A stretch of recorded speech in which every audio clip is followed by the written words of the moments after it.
So we're now going to remove this radiator, and that'll enable us to knock the tiles off at the back of the radiator, and then later on, once we've retiled the wall, we can then fit the towel radiator. So you can do this with the heating still switched on if you want, or you can switch it off to be on the safe side. So I've actually closed the valve there and the valve there, but to make sure that they're tight, we're going to just nip them up using a large spanner. So we've gone in a clockwise direction, and those valves are now tight. So what we're going to do now is we're going to drain the radiator, and we're going to pour the water down the actual toilet bowl. So I've got an old drinking glass here that's going to be thrown away.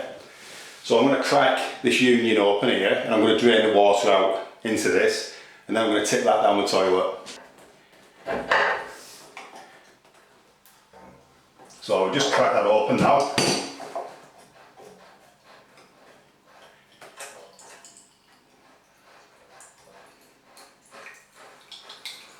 And we can slowly drain the water out.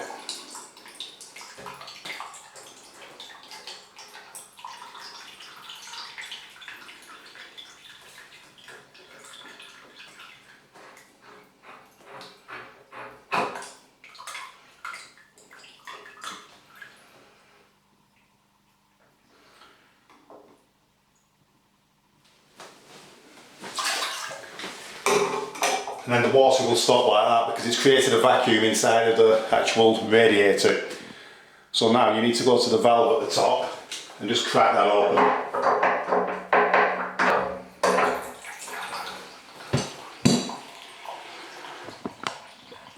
And when you open the valve at the top, it will then let air into the radiator, which will then let the water drip out to the bottom of the radiator.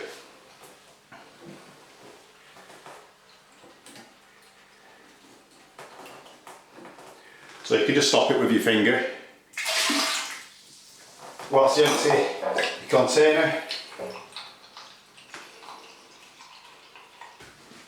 So the union at the other side is still draining. So we're just going to crack this union now.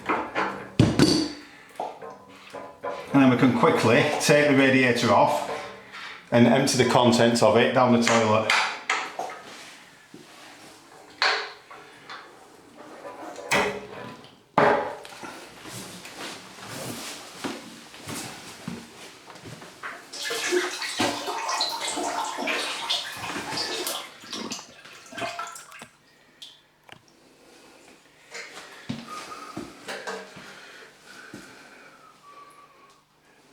So I've now got the brass cap and the rubber washer.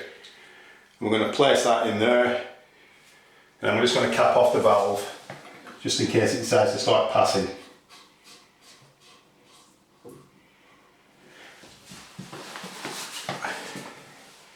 And then we'll just nip that up gently with the adjustable spanner.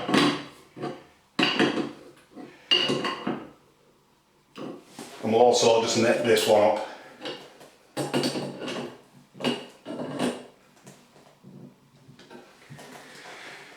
Now if one of those valves starts to pass, there's absolutely no chance that any water is going to leak out of the central heating system.